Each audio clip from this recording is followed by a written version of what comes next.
जैसे ही इस बूढ़े आदमी ने चकन काटते काटते अपने जिंदगी के 40 साल काट दिए, लोग सोचते थे वो ये सब बेचने के लिए करता है।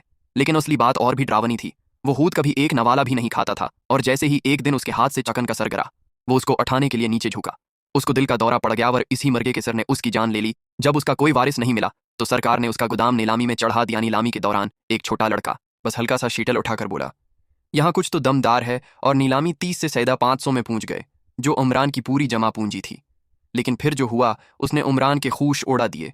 पैसे देकर भी उसे चाबी नहीं दी गए, बल्कि कि उसको वीडियो दिखाया गया जिसमें बूढ़ा रोज एक बोरा लाता, गोदाम के सामने 3 बार कूदता और फिर गोदाम के अंदर चला जाता और फिर बाहर आते वक्त उसका बोरा खाली होता।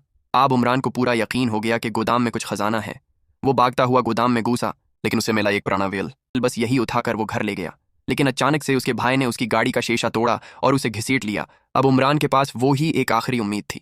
वो इस वेल को लेकर एक दुकानदार के पास पहुंचा तो दुकानदार ने उसकी बनावट और लकड़ी देखी। जैसे ही उसने वेल की ऊपरी निकाशी छुए, तभी एक छुपा हुआ दराज खुल गया। उसके अंदर निकली 3 पुरानी किताबें। उसके लिए एक एक्सपर्ट को बुलाया गया।